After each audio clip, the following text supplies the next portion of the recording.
ನಮಸ್ಕಾರ friends, welcome back to cinematic world. ನಾವೆಲ್ಲರೂ ಆಸ್ಪತ್ರೆಗೆ ಹೋಗಿರ್ತೀವಿ. ಹೊಸ ಮಗು ಹುಟ್ಟಿದಾಗ ಅಲ್ಲಿ ಸಂಭ್ರಮ ಇರುತ್ತದೆ. ಆದರೆ ಅದೇ ಆಸ್ಪತ್ರೆಯ ಹಿಂಭಾಗದಲ್ಲಿ ಕತ್ತಲೆಯ ಮೂಲೆಯಲ್ಲಿ ಒಂದು ರೂಮ್ ಇರುತ್ತದೆ, ಶವಗಾರ. ಅಲ್ಲಿ ಯಾರಿಗೂ ಹೋಗೋಕೆ ಇಷ್ಟಪಡಲ್ಲ. ಅಲ್ಲಿ ವಿಚಿತ್ರವಾದ ನಿಶಬ್ದ ಇರುತ್ತದೆ, ಫಾರ್ಮಾಲಿನ್ ಮತ್ತು ಫಿನೈಲ್ ವಾಸನೆ ಇರುತ್ತದೆ. ಆದರೆ ನೀವು ಯೋಚನೆ ಮಾಡಿದ್ದೀರಾ, ರಾತ್ರಿ ಹೊತ್ತು ಆಸ್ಪತ್ರೆಯೇ ಎಲ್ಲ ಮಲಗಿದ್ದಾಗ ಶವಗಾರದಲ್ಲಿ ಡ್ಯೂಟಿ ಮಾಡೋ ವಾಚ್ಮ್ಯಾನ್ ಕತೆ ಏನಾಗಿರುತ್ತದೆ ಅಂತ? ಅವರು ಹೇಳ್ತಾರೆ, ಸತ್ತವರು ಯಾವಾಗಲೂ ಸುಮ್ಮನೆ ಮನೆಗಿರಲ್ಲ ಅಂತ. ಇವತ್ತಿನ ಕತೆ ಒಂದು ಸರ್ಕಾರಿ ಆಸ್ಪತ್ರೆಯ ಶವಗಾರದಲ್ಲಿ ನಡೆದ ನೈಜ ಘಟನೆ ಆಧಾರಿತ ಕತೆ. ಬನ್ನಿ, ಇವತ್ತಿನ ನೈಟ್ ಶಿಫ್ಟ್ ಅನ್ನ ಶುರು ಮಾಡೋಣ.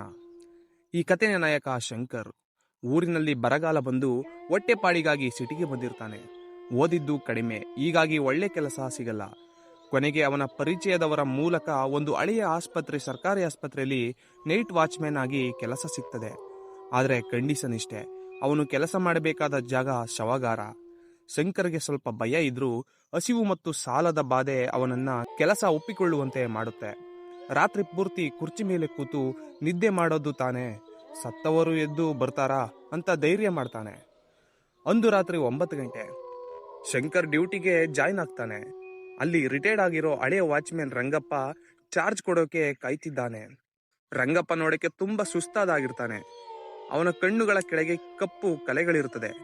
ಅವನು ಶಂಕರ್ಗೆ ಕೀಲಿ ಕೈ ಕೊಟ್ಟು ಆಸ್ಪತ್ರೆ ಹಿಂಭಾಗದ ಆ ಹಳೆಯ ಕಟ್ಟಡದ ಬಗ್ಗೆ ವಿವರಿಸ್ತಾನೆ.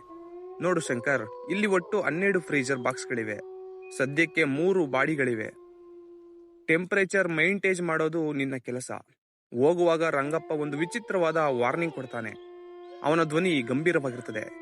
ಶಂಕರ್, ಒಂದು ದಿನ ಒಂದು ಮಾತು ನೆನ್ಪಿಟ್ಕೋ, ರಾತ್ರಿ ಹೊತ್ತು ಒಳಗಡೆಯಿಂದ ಅಳುವ ಶಬ್ದ ಬಂದ್ರೆ ಎದುರುಬೇಡ. ಅದು ಗಾಳಿ ಇರಬಹುದು.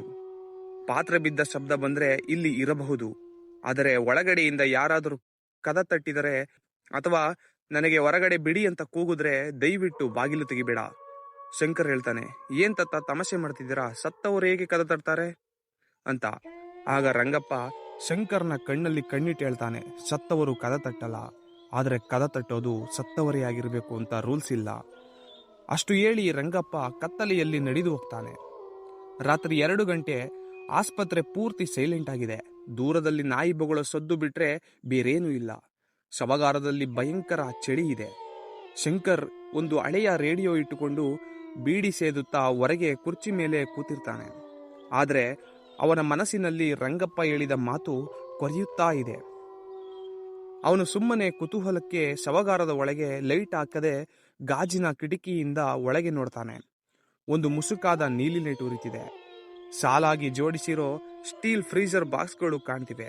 ಇದ್ದಕ್ಕಿದ್ದ ಹಾಗೆ ಶವಗಾರದ ಒಳಗಿನಿಂದ ಒಂದು ಶಬ್ದ ಬರುತ್ತದೆ, ಟಕ್ ಟಕ್ ಅಂತ. ಯಾರೋ ಮೆಟಲ್ ಬಾಕ್ಸ್ ಅನ್ನ ಒಳಗಿಂದ ಉಗುರಿನಲ್ಲಿ ಪರಚಿದ ಶಬ್ದ. ಶಂಕರ್ ಬೆಚ್ಚಿ ಬೀಳ್ತಾನೆ. ಛೇ, ಇಲ್ಲೇನಿರ್ಬೇಕು ಅಂತ ಅನ್ಕೋತಾನೆ. ಆದರೆ ಶಬ್ದ ಜಾಸ್ತಿ ಇರುತ್ತದೆ, ದಡ ದಡ ದಡ ಅಂತ. ಈಗ ಯಾರೋ ಬಾಕ್ಸ್ನ ಒಳಗಿಂದ ಜೋರಾಗಿ ಒದೆತಿರುವ ಹಾಗೆ ಶಬ್ದ ಬರುತ್ತದೆ. ಶಂಕರ್ಗೆ ಬೆವರಿಳಿಯುತ್ತದೆ. ಅವನು ಲಾಠಿ ಮತ್ತು ಟಾರ್ಚ್ ತಗೊಂಡು ನಡುಗುತ್ತಾ ಶವಗಾರದ ಬಾಗಿಲು ತೆಗಿತಾನೆ. ಒಳಗೆ ಹೋದ್ರೆ ಆ ಕೆಟ್ಟ ವಾಸನೆ ಮೂಗಿಗೆ ಬಡಿಯುತ್ತದೆ. ಶಬ್ದ ಈಗ ಸ್ಪಷ್ಟವಾಗಿ ಕೇಳಿಸುತ್ತದೆ. ಅದು ಬಾಕ್ಸ್ ನಂಬರ್ 4 ರಿಂದ ಬರುತ್ತಿರ್ತದೆ. ಅದರಲ್ಲಿ ಒಂದು ಸಂಜೆ ಆಕ್ಸಿಡೆಂಟ್ ಆಗಿ ತೀರಿಕೊಂಡ ಒಬ್ಬ ಮಹಿಳೆಯ ಶವ ಇಟ್ಟಿರ್ತಾರೆ ಅಂತ ರೆಕಾರ್ಡ್ ಬುಕ್ ನಲ್ಲಿ ಇರಲಿದೆ. ಶಂಕರ ಬಾಕ್ಸ್ ನಲ್ಲಿ ಹತ್ತಿರ ಹೋಗ್ತಾನೆ. ಯಾರದು ಒಳಗೆ ಅಂತ ಕೂಗ್ತಾನೆ. ಒಳಗಿನಿಂದ ಒಂದು ಹೆಂಗಸಿನ ಸಣ್ಣ ಧ್ವನಿ ಕೇಳಿಸುತ್ತದೆ. ಅದು ಅಳುವ ಧ್ವನಿ. ಪ್ಲೀಸ್ ಬಾಗಿಲು ತೆಗಿ, ಇಲ್ಲಿ ಉಸಿರು ಕಟ್ಟುತ್ತಿದೆ, ತುಂಬಾ ಚಳಿ ಆಗ್ತಿದೆ, ನಾನು ಸತ್ತಿಲ್ಲ, ಡಾಕ್ಟರ್ ತಪ್ಪು ತಿಳಿದಿದ್ದಾರೆ, ಕಾಪಾಡಿ ಅಂತ. ಶಂಕರ್ಗೆ ಶಾಕ್ ಆಗುತ್ತದೆ. ಅಯ್ಯೋ, ಡಾಕ್ಟರ್ ಸತ್ತಿದ್ದಾರೆ ಅಂತ ತಪ್ಪು ರಿಪೋರ್ಟ್ ಕೊಟ್ಟಿರಬೇಕು. ಆ ಹೆಂಗಸು ಇನ್ನೂ ಬದುಕಿದ್ದಾಳೆ. ನಾನು ಬಾಗಿಲು ತೆಗಿಲಿಲ್ಲ ಅಂದ್ರೆ ಆ ಪಾಪ ನನ್ನ ತಲೆಗೆ ಬರುತ್ತದೆ ಅಂತ ಅನ್ಕೋತಾನೆ. ರಂಗಪ್ಪನ ವಾರ್ನಿಂಗ್ ನೆನಪಾಗುತ್ತದೆ. ಆದರೆ ಒಳಗಿರೋದು ಬದುಕಿರೋ ಜೀವ ಅನ್ನೋದು ಅವನ ಮಾನವೀಯತೆಯನ್ನ ಎಚ್ಚರಿಸುತ್ತದೆ. ಶಂಕರ್ ನಡುಗುವ ಕೈಗಳಲ್ಲಿ ಆ ಬಾಕ್ಸ್ ಹ್ಯಾಂಡಲ್ ನನ್ನ ಹಿಡಿತಾನೆ. ಲಾಕ್ ಓಪನ್ ಮಾಡ್ತಾನೆ. ಸ್ಟೀಲ್ ಟ್ರೇ ಅನ್ನು ಹೊರಗೆ ಇಳಿತಾನೆ.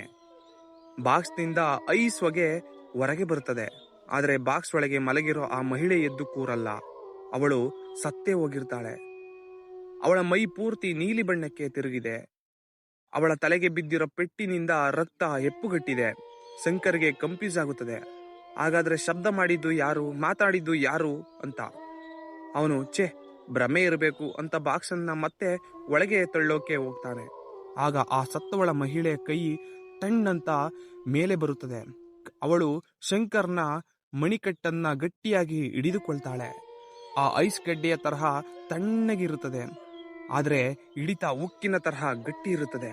ಶಂಕರ್ ಅಮ್ಮ ಅಂತ ಕಿರ್ಚ್ತಾನೆ. ಶಂಕರ್ ಕೈ ಬಿಡಿಸೋಕೆ ಓಡಾಡ್ತಾನೆ. ಆಗ ಆ ಶವ ನಿಧಾನವಾಗಿ ಕಣ್ಣು ತೆರೆಯುತ್ತದೆ. ಅವಳ ಕಣ್ಣುಗಳಲ್ಲಿ ಕಣ್ಣು ಗುಡ್ಡೆಗಳೇ ಇರಲ್ಲ. ಅವಳ ಮುಖದಲ್ಲಿ ಒಂದು ವಿಚಿತ್ರವಾದ ವಿಕಾರವಾದ ನಗು ಮಾತ್ರ ಇರುತ್ತದೆ. ಅವಳು ಬಾಯಿ ತೆಗಿತಾಳೆ, ಆದರೆ ಬರುವ ಧ್ವನಿ ಅವಳದಲ್ಲ, ಅದು ಆ ಹಳೆಯ ವಾಚ್ಮ್ಯಾನ್ ರಂಗಪ್ಪನ ಧ್ವನಿ. ನಾನು ಹೇಳಿದ್ದೆ ಶಂಕರ್, ಬಾಗಿಲು ತೆಗಿಬೇಡ ಅಂತ. ಈಗ ನೀನು ನನ್ನ ಶಿಫ್ಟ್ ತಗೋಬೇಕು ಅಂತ ಹೇಳ್ತಾನೆ ಅಂತ ಹೇಳುತ್ತೆ. ಶಂಕರ್ ತನ್ನ ಸರ್ವಶಕ್ತಿ ಹಾಕಿ ಕೈ ಬಿಡಿಸಿಕೊಂಡು ಲಾಠಿ ಬಿಸಾಕಿ ಅಲ್ಲಿಂದ ಹೊರಗೆ ಓಡ್ತಾನೆ. ಅವನು ರಿಸೆಪ್ಷನ್ ಕಡೆಗೆ ಓಡಿ ಬಂದು ಅಲ್ಲಿ ನಿದ್ದೆ ಮಾಡ್ತಿದ್ದ ಒಬ್ಬ ನರ್ಸ್ ಹತ್ತಿರ ಬೀಳ್ತಾನೆ. ಸಿಸ್ಟರ್, ಕಾಪಾಡಿ, ಆ ರಂಗಪ್ಪ, ಹಳೆ ವಾಚ್ಮ್ಯಾನ್ ರಂಗಪ್ಪ ಒಳಗಿದ್ದಾನೆ, ಆ ಶವಗಾರ ಮಾತಾಡ್ತಿದೆ ಅಂತ. ಆ ನರ್ಸ್ ವಿಚಿತ್ರವಾಗಿ ಶಂಕರ್ನ ನೋಡ್ತಾಳೆ. ಏನು ಮಾತಾಡ್ತಿದ್ದೀರಾ ಸರ್? ರಂಗಪ್ಪ ತೀರಿಕೊಂಡು 3 ದಿನ ಆಯ್ತು. ಅವನಿಗೆ ಫ್ಯಾಮಿಲಿ ಇಲ್ಲ ಅಂತ ಅವನ ಬಾಡಿನ ಇನ್ನು ಯಾರು ಕ್ಲೈಮ್ ಮಾಡಿಲ್ಲ. ಅದಕ್ಕೆ ಅವನ ಬಾಡಿನ ಬಾಕ್ಸ್ ನಂಬರ್ 4 ಇಟ್ಟಿದೀವಿ ಅಂತ ಹೇಳ್ತಾಳೆ. ಶಂಕರ್ಗೆ ಆಗ ಅರ್ಥವಾಗುತ್ತದೆ, ಬಾಕ್ಸ್ ನಂಬರ್ 4 ಮಹಿಳೆ ಇರಲಿಲ್ಲ, ಅಲ್ಲಿ ಇದ್ದಿದ್ದು ರಂಗಪ್ಪನನ್ನೇ. ಸಂಜೆ ತಾನು ಮಾತನಾಡಿದ್ದು ರಂಗಪ್ಪನ ಜೊತೆಯಲ್ಲ, ಅವನ ಆತ್ಮದ ಜೊತೆ. ಫ್ರೆಂಡ್ಸ್, ಶಂಕರ್ ಆ ಘಟನೆಯ ನಂತರ ಆ ಕೆಲಸ ಬಿಟ್ಟ. ಅವನ ಕೈ ಮೇಲೆ ಇವತ್ತಿಗೂ ಆ ಬೆರಳುಗಳ ನೀಲಿ ಗುರುತು ಹಾಗೇ ಇದೆಯಂತೆ. ಆಸ್ಪತ್ರೆಯಲ್ಲಿ ಕೆಲವು ಬಾಕ್ಸ್ಗಳು ಯಾವಾಗಲೂ ಖಾಲಿ ಇರಲ್ಲ. ಅಲ್ಲಿ ಸತ್ತವರ ದೇಹ ಇರುತ್ತದೆ, ಆದ್ರೆ ಅವರ ಆತ್ಮ ಇನ್ನೂ ಡ್ಯೂಟಿ ಮಾಡ್ತಾ ಇರ್ತದೆ. ನೀವು ಯಾವತ್ತಾದ್ರೂ ಆಸ್ಪತ್ರೆಗೆ ಹೋದಾಗ ಶವಗಾರದ ಕಡೆಯಿಂದ ಟಣ್ ಟಣ್ ಅಂತ ಶಬ್ದ ಬಂದ್ರೆ ತಿರುಗಿ ನೋಡಬೇಡಿ, ಸುಮ್ಮನೆ ನಡೆದುಕೊಂಡು ಹೋಗಿ. ಈ ಲಾಂಗ್ ಮೆಡಿಕಲ್ ಹಾರರ್ ಸ್ಟೋರಿ ನಿಮಗೆ ಇಷ್ಟ ಆಗಿದ್ರೆ ಲೈಕ್ ಮಾಡಿ, ಕಮೆಂಟ್ ಮಾಡಿ. ನಾನು ನಿಮ್ಮ ರಾಜು. ಮುಂದಿನ ವಿಡಿಯೋದಲ್ಲಿ ಸಿಗ್ತೀವಿ. ಅಲ್ಲಿವರೆಗೂ ನಮಸ್ಕಾರ. ಬಾಯ್ ಬಾಯ್.